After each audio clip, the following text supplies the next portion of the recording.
Hello everyone, welcome back to another episode of Collectables Corner.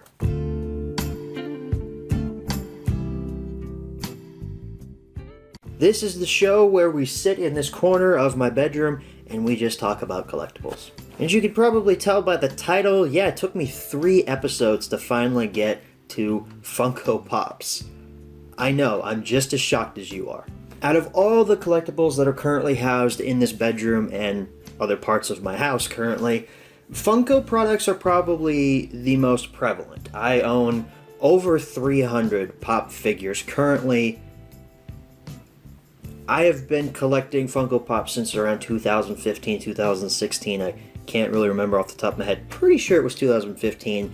And from the first Funko Pop purchase, these little guys just captured my heart. They are so inherently collectible. They're so cute. I don't really like using that term or phrase, but they are cute with their little styles to them, and I just love these little figures. There's something about each Pop figure, good or bad, that just has its own style to it, and I really like showing them off in all their various styles here in my bedroom. And again, if you've read the title and you see my shirt right now, yes, we are covering Avengers Age of Ultron Pop figures here. Now, a lot of you are probably wondering, hey man, that's kind of a random set. Why would you cover Avengers Age of Ultron? That's a movie that not a lot of people really like. I'm not included in that, but it's a movie not a lot of people really enjoy in retrospect, and the Pop figures are not really all that valuable, or they're really not all that remembered. Well, the reason I want to talk about Age of Ultron Funko Pops here today is because it's the line that got me started into Funko Pop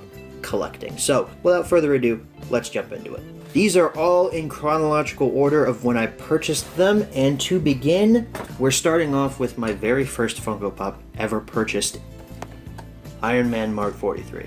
This guy has an interesting story behind him. I remember this specifically. I was out at one of my malls that are near my house with a couple of my friends. We were going birthday shopping for another one of my friends. We were trying to find him something to get for his birthday because his party was later on that day. We stumble into FYE, which is a store that I already loved. So we go in there, we look around for a bit, and I notice these Pop figures. I'd never really seen them before. I mean, I think I'd seen them around town beforehand. I never really had any interest in picking them up, but I noticed they had Iron Man Mark 43, and I had seen Avengers Age of Ultron by this point in time. Loved it. Iron Man is one of my favorite Marvel characters, so I made the choice to go ahead and snag this guy here for the low price of $10.99, as you can see on the back. But here, I still have the price sticker on the back of this guy. And from that moment on, I was hooked, man. I loved the box art on this little guy here. Loved the logo, the fonts, everything about it just looked amazing. And then when I brought it home and finally opened it up, I was in love. I was in love with these figures. The paint apps on this Iron Man are beautifully done. It's a mixture of both a metallic red and matte gold paint job on the armor. It just looks amazing. The coolest thing about this Pop, though, I think, is the blasting off base that this guy has. Most Pop figures have a pretty standard stance. They are kind of just in a neutral pose, not really in an action pose. Especially during this time, there weren't a lot of dynamic stands or poses that Pops were in, and this was definitely one of the most unique ones, and still is to this day. So with all that being said, this Iron Man is one of my favorites in my collection, and if you noticed during the first 2 episodes of this show, his spot is right back there, right behind Colossus, Deadpool, and Wolverine. He is not one that I keep in the box, although I still do have his box, of course. As you can see, I don't get rid of my Pop boxes. I have so many of these Pop boxes that are both empty and full, so yes, Iron Man Mark 43 was my first ever Funko Pop purchase. But the Pops do not stop there, ladies and gentlemen, because on that very same day, this mall in particular where we were at had a GameStop in it, and I just so happened to find Ultron at that GameStop. Once again, I was enamored with the box art, the glam shot on the side. I loved just how simplistic these boxes are. They're really nice. Not the best quality though, they are a bit fragile, but they are nice boxes for what they are. And of course, I loved the character of Ultron. I really enjoyed him in the movie. I think he's one of the most underrated villains in the Marvel Cinematic Universe, and his pop, it works. It's a little bit too short, I would say. He's about the same size as a normal pop figure, which is about 4 inches tall. If I had to choose, I would have made Ultron about 5 inches, probably, just an inch taller than all of the other pops in Funko's line of products, but for what this is, it looks pretty good. I like the little red accent marks around the chest area, as well as around the arms, and the eyes, man. Those eyes look really, really good. And as you've seen in the previous installments of this very show, Ultron's place, right there. So my second ever Funko Pop purchase was Ultron from Avengers Age of Ultron. A couple of years later, I got really weird on eBay one night. This was a time in my life when I was like, oh my gosh, I have to have as many exclusives as possible. I was really into exclusives for Funko Pops. I'm kind of out of that game now because I know what's valuable, what's not, what I really want, what I don't have space for at this point, but I ended up finding the San Diego Comic-Con 2015 exclusive Grinning Ultron one night on eBay. And this pop is pretty much exactly the same as the common variant of Ultron, except, as the box will tell you, he's grinning. Coolest part about this box here is, of course, the SDCC exclusive sticker.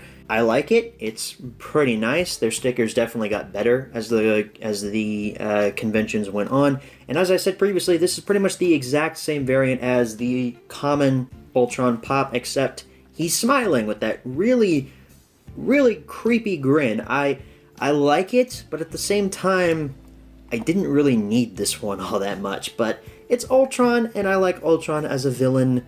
And he includes all the same details, paint apps, sculpts. Nothing about this was changed except for the head, which is pretty much the definition of a standard Comic-Con exclusive. There are cool con exclusives out there, don't get me wrong, but the standard ones pretty much just include a little bit of a paint variant or an extra head or something like that. Something small that's changed, and that's what happened with Grinning Ultron here, but he is my third Avengers Age of Ultron pop. Around the time that Avengers Infinity War was hitting theaters, I had just recently picked up the Hot Topic exclusive of The Vision, which I don't have on hand right now, but I do own it. It's in my closet right now. There's a photo of it on screen here. And my particular Vision does not stand very well. It's top heavy and it always falls over. So I was looking for another Vision to add to my Infinity War showcase, which by this point has been retired and is now in the closet with everything else. So another FYE purchase, because this one is indeed a FYE exclusive. It's the Metallic Vision. This is once again another character that translates really, really well into pop form. I love the paint apps on this Vision. He looks absolutely great in metallic paint.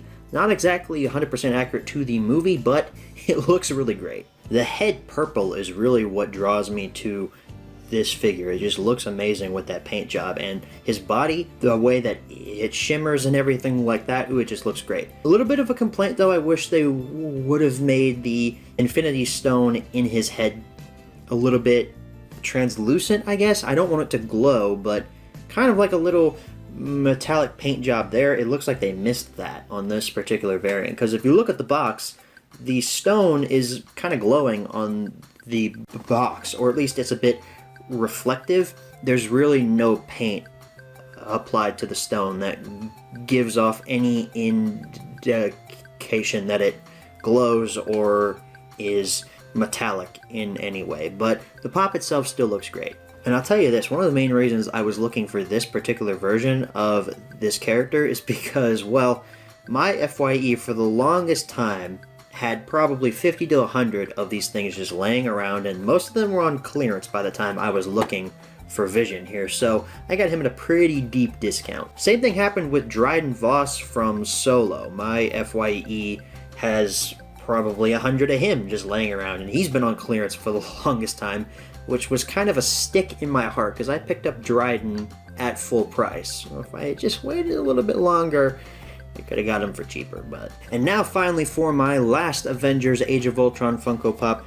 This is another one when I got a little bit weird on eBay one night. I think I had watched a couple collection videos of other people's pop collections, which a lot of the stuff I bought from my own collection is because of stuff I've seen in other people's collections where I'm like, ooh, that's really cool, I gotta have that, and I go on eBay and shell out a lot of money for it. Kind of what happened with this one, although I'm not ashamed of it because I really like this pop. It's another Comic-Con exclusive. It is Unmasked Captain America from San Diego Comic-Con. I have a soft spot for unmasked characters. I don't know what it is, I just like seeing this really cool superhero outfit and then just this random guy's head underneath that mask. I feel like it's more relatable when you see a human head underneath a mask. And Unmasked Cap is no exception. This cap was already one of my favorite caps that Funko has ever made. I think this costume looks great in pop form.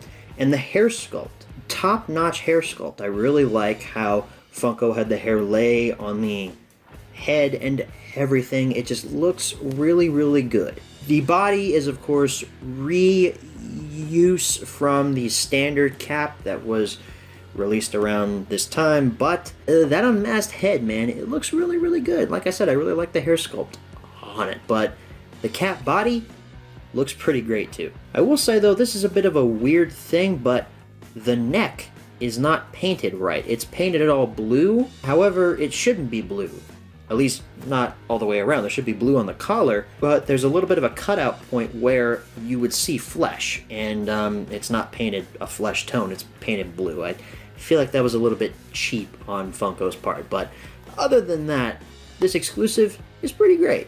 So folks, that pretty much wraps up this episode of Collectables Corner on my Avengers Age of Ultron Funko Pop set. I don't have the full set, as you can probably tell, missing a lot, but I really have no desire to collect that entire set because these pops are really all I need from that line.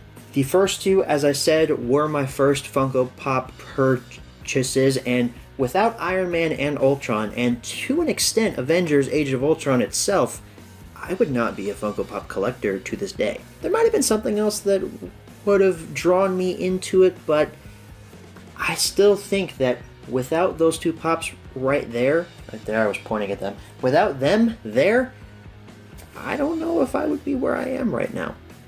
In terms of collecting, I feel like I would still be at the same point in life, but in terms of collecting, I think my room would be a much different place if I didn't buy Iron Man and Ultron, and those two will always have a special place in my heart. They're always going to remain in my collection for as long as I want them to. They're always going to be on this spot right here. So folks, as I said, that wraps up this episode of Collectables Corner. Let me know down in the comments which one of these is your favorite pop that I have. And I don't know, leave some suggestions for more episodes. I still have a few planned that I want to shoot and make and put out for you all to enjoy, but I'm always looking for more suggestions. So if you'd like to see more Funko Pop related Collectables Corner episodes, because believe me, I've got a lot to talk about here, let me know down in the comments below. I don't know, I could do one on t-shirts for Christ's sake. I mean, this shirt right here, I bought this in 2015 when Avengers Age of Ultron actually first came out in theaters, and I'm almost 21 years old and it still fits me. That's kind of surprising. So I just gave you a suggestion. Thank you all so much for watching, and as always, good night everybody.